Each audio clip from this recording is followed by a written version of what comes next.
ओम नमो व्यंकटेश्वरा. मित्रांनो, आता मी तुम्हाला आपण जे पायी चालत तिरुपती ते तिरुमला जातो त्याबद्दल माहिती देत आहे. पायी जाण्यासाठी आपल्याला सुरुवात करावी लागते भूदेवी कॉम्प्लेक्स इथनं. सर्वप्रथम भूदेवी कॉम्प्लेक्स इथे यायचं. इथे तुम्ही फ्रेश होऊ शकता, तुमची गाडी पार्क करू शकता. या ठिकाणाहून तुम्हाला वर बॅग नेण्यासाठी ट्रान्सपोर्ट सुविधा आहेत, ते मोफत आहेत. फक्त गर्दी असल्यामुळे एक अर्धा तास वगैरे वेळ लागेल. आपल्या बॅगला लॉक करून बॅग त्यांच्याकडे द्यायची, ते वर 2-3 तासामध्ये देतात, आपल्याला टुकून देतात. मग सर्वप्रथम जेव्हा तुम्ही पायी चालायचा निर्णय घेतला तेव्हा माझं एक सजेशन आहे की शक्यतो लवकर पहाटे निघा, 4 वाजता, 5 वाजता, 6 वाजता. कारण टोटल 3550 पायऱ्या आहेत. पायऱ्या काही फार कठीण नाहीत. सुरुवातीच्या काही पायऱ्या जो थोडंसं खड्या पायऱ्या वाटतात. एक 8.5 ते 9 किलोमीटर अंतर आहे. आपण थोडंफार फिट असाल तर एक 3 तासामध्ये आपण सर्वसाधारणपणे जातो, किंवा रमत गमत जरी गेलं तर एक 5 तास पकडा तुम्ही. वाटेमध्ये तुम्हाला खाण्यासाठी, पिण्यासाठी, नाश्त्यासाठी खूप भेटतं. जागोजागी आरोचे प्लांट आहेत, तुम्हाला पिण्याच्या पाण्याचा प्रॉब्लेम नाही आहे. वैयक्तिक तुम्हाला काही घ्यायची इच्छा असेल तर तुम्ही घेऊ शकता. हां, अगोदर पायी चालत जाण्यासाठी दिव्य दर्शनचा मोफत पास दिला जायचा, पण मागील काही दिवसापासून तो पास बंद केलेला आहे. त्यामुळं पायी जाण्यासाठी दर्शनाची काही स्पेशल सुविधा नाही आहे. तर माझं एक वैयक्तिक सजेशन आहे की जर तुम्ही पायी जात असाल तर भूदेवी कॉम्प्लेक्सला तुम्ही सकाळी लवकर या. 4-4:30 वाजता लाईनमध्ये थांबून तुम्हाला SST टोकन दिलं जातं. ते टोकन तुम्हाला 5-5:30 वाजता हातामध्ये भेटतं. ते टोकन घ्या, येथे फ्रेश वगैरे व्हा आणि 6 वाजता तुम्ही लाईनला लागा. जेणेकरून कसं आहे की जनरली तुम्हाला SST टोकन दुसऱ्या दिवशी संध्याकाळचं दिलं जातं. मग तुम्ही पायी चालत जाणं, तुम्ही 10-11 वाजता तिथं पोहोचणार. पोहोचल्या सगळ्यात पहिले CR ऑफिसर रूमसाठी टोकन घ्यायचं. कारण CR ऑफिसला तुम्ही जर 1च्या पहिले गेला तर तुम्हाला गॅरंटेड त्या दिवसाची रूम भेटते. त्या दिवशी तुम्ही रूम घ्या, संध्याकाळी आराम करा, थोडंसं फिरा वगैरे, दुसऱ्या दिवशी दर्शन करा आणि परत या. तर या प्रकारे तुम्ही पायी जाण्याचा मार्ग तुम्हाला सोपा जाईल.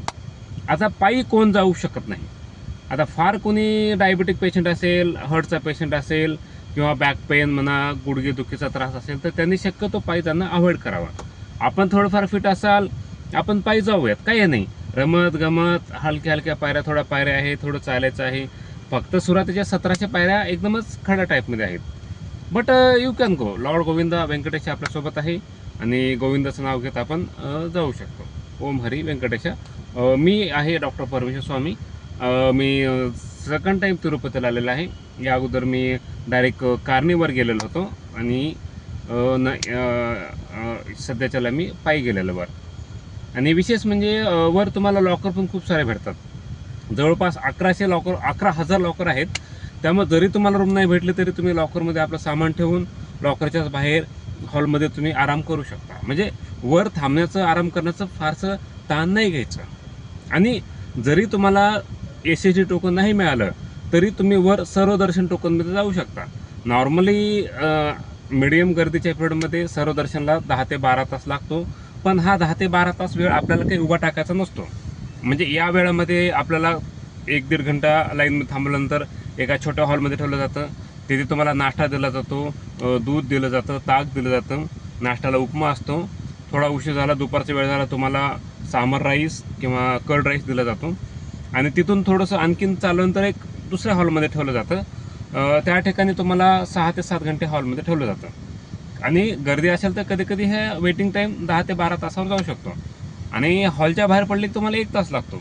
त्यामुळे साधारणतः एक 10 ते 12 तासची तयारी ठेवा. आणि जर तुम्ही सर्वदर्शनाला जात असेल तर माझं एक वैयक्तिक मत आहे, एक छोटी बॅग सोबत ठेवा. बॅगमध्ये अलाउड करतात. छोटी बॅग असेल तर आपल्याला ट्रान्सफर करायला त्रास होत नाही. त्या बॅगमध्ये तुम्ही एखादे ब्लँकेट आणि उशी ठेवा.